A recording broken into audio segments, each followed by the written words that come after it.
आप सभी का आपके अपने चैनल सेल्फी सॉल्यूशन पर बहुत बहुत स्वागत, अभिनंदन, वंदन है। शिक्षक ट्रांसफ़र से फिर एक नई खबर आ रही है। शिक्षक ट्रांसफ़र में जिनका ट्रांसफ़र अभी हो गया है उनको इस शिक्षा कोष पर बहुत जिला का विद्यालय दिखा रहा है और कुछ जिला का विद्यालय अभी दिखना अभी भी बाकी है, जबकि विभाग ने कहा है कि 10 तारीख तक ज्वाइन करने के लिए। तो जिनका हो गया है उनके बारे में हम इस वीडियो में बात नहीं करेंगे।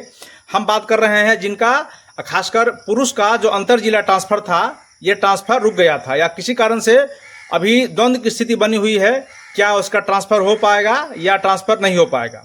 तो आज हम लोग वही बात करेंगे। विभाग ने कल परसों में एक पत्र जारी किया है जिसमें आप देखे होंगे कि प्रतिस्थापना यानी प्रतिनियोजन, जिसको इंग्लिश में डिप्टेशन कहते हैं, डिप्टेशन कहने की बात कही है। उसमें 2-3 बिंदु अगर हम लोग समझे तो बहुत महत्वपूर्ण है। ट्रांसफ़र के उद्देश्य से जिन पुरुष शिक्षकों का अंतर जिला ट्रांसफ़र या सेम जिला भी ट्रांसफ़र नहीं हो सका है, ये उनके लिए है। तो विभाग ने स्पष्ट कहा है कि अभी जो बीपीएससी के थ्रू प्रधानाध्यापक की बहाली होनी है, तो जो प्रधानाध्यापक अभी मान लीजिए कि गणित पोस्ट पर होंगे, तो गणित पोस्ट से जब प्रधानाध्यापक हो जाएंगे तो पोस्ट खाली हो जाएगा। उसी तरह ये लगभग आंकड़ा 6000 से अधिक आंकड़ा है, यानी 6000 पोस्ट खाली हो जाएंगे। हम उच्चतर माध्यमिक में अभी बात कर रहे हैं, यानी उच्चतर माध्यमिक के जो शिक्षक हैं, ये 6000 पद शिक्षक ट्रांसफ़र के हिसाब से खाली हो जाएंगे, क्योंकि ये प्रधानाध्यापक में चले जाएंगे। उसी तरह हम लोग बात कर रहे हैं तो प्रधान शिक्षक जो हैं, तो प्रधान शिक्षक यानी प्राइमरी विद्यालय में या मिडिल विद्यालय में जो प्रधान शिक्षक होने जा रहे हैं, उसमें भी बहुत सारे विषय में, यानी कोई गणित में होंगे तो कोई सामाजिक विज्ञान में होगा तो कोई हिंदी में होगा, तो उससे भी जो शिक्षक प्रधानाध्यापक और प्रधान शिक्षक के पोस्ट पर चले जाएंगे तो ये भी पोस्ट खाली हो जाएगा। तो आप समझ सकते हैं 6000 से अधिक पोस्ट जो है हाई स्कूल के, जो हाई स्कूल में प्रधानाध्यापक होंगे उनके, और वहाँ की संख्या और 12-13 हज़ार 25,000 के आसपास है। प्रधान शिक्षक की जो अभी बहाली होने जा रही है मिडिल स्कूल में, ये 25,000 से, यानी टोटल हम लोग देख लें तो 30-35 हज़ार के पास आंकड़ा है, यानी 30-35 हज़ार नया रिक्ति होगी। तो ये उस पद पर भी ट्रांसफ़र या अदला बदली किया जा सकता है। तो पहली तो अब ये देख लीजिए सीट। और दूसरी बात, विभाग ने कहा है कि अभी जहाँ जहाँ जिन शिक्षकों का ट्रांसफ़र हो गया है, उनका कहीं अधिक हो गया है, कहीं कम हो गया है, या किन्हीं का अभी तक किसी कारण से समस्या है, तो उन सभी का निराकरण करके विभाग ने कहा है कि आप उस पर एक रिपोर्ट हमको दीजिए।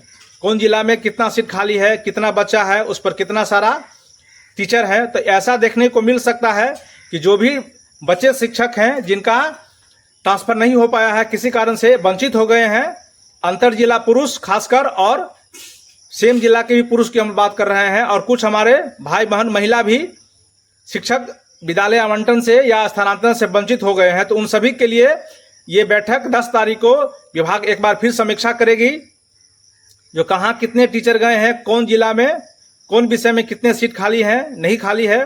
पटना जिला का भी विभाग फिर से इस शिक्षा कोष पर नया ऑप्शन मांगने की काम हो रहा है। नया ऑप्शन, उस पर भी ऐसा हो सकता है कि इस शिक्षा कोष खुले और उस पर आपको ऑप्शन चेंज करने का आपको मौका मिल सकता है। तो अभी जो 10 तारीख को विभाग समीक्षा करेगी, उसमें प्रधान शिक्षक का जो पोस्ट खाली हुआ है, हेडमास्टर का जो पोस्ट खाली हुआ है, और एक जिला से दूसरे जिला का जो टीचर पोस्ट गए हैं, उन सभी पदों को देखा जा रहा है कि कौन विषय में कहाँ कितना सीट खाली है, शिक्षक की संख्या कितनी है आदि। तो इस पर स्थानांतरण की बात फिर तेज से शुरू होगी, यानी 10 तारीख के बाद से आपको फिर स्थानांतरण संबंधी नया लेटर देखने को मिलेगा, और विभाग ट्रांसफ़र करने पर फिर एक बार तैयारी में जुट गया है। विभाग अभी प्रत्येक जिले से अलग अलग डीओ से गणित विषय में, इतिहास विषय में, बॉटनी में, जूलॉजी में, यानी 1 से लेकर 12वीं तक का जो टीचर का स्थानांतरण किया गया है, वो कहीं अगर अधिक है तो उनको प्रतिनियोजन करने की बात कर रही है। लेकिन ये जो प्रतिनियोजन है ये तत्काल जिला शिक्षा पदाधिकारी करेंगे, और जब इसका ट्रांसफ़र हो जाएगा या उसके पद पर कोई शिक्षक चले आएंगे तो ये प्रतिनियोजन स्वतः समाप्त हो जाएगा। तो ट्रांसफ़र के लिए जो शिक्षक भाई बहन हमारे इंतजार में हैं, उनके लिए ये खुशखबरी है। 10 तारीख के बाद से आपको फिर ट्रांसफ़र संबंधी कुछ हलचल आपको अवश्य देखने को मिलेगा। आप धैर्य बनाए रखिए, ट्रांसफ़र होगा ही, ट्रांसफ़र नहीं होने की बात नहीं है। और म्यूचुअल ट्रांसफ़र के लिए आप अभी बहुत उतावला नहीं हो, आप अपना समय अभी नहीं नष्ट करें। देखिए अभी विभाग क्या करना चाह रही है। वैसे विभाग ने फिर कहा है कि हम ट्रांसफ़र पर बहुत जल्द स्पष्ट नीति लाएंगे और विभाग जो अभी अप्लाई किए हुए हैं उन पर उनका ट्रांसफ़र विभाग करने के एकदम मूड में है। ऐसे ही वीडियो के लिए आप हमारे चैनल सेल्फी सोल्यूशन के साथ जुड़े रहिए। आपके पास भी कोई नया आइडिया सुझाव है तो आप हमें अवश्य बताइए। आप सभी का नमस्ते, नमस्कार।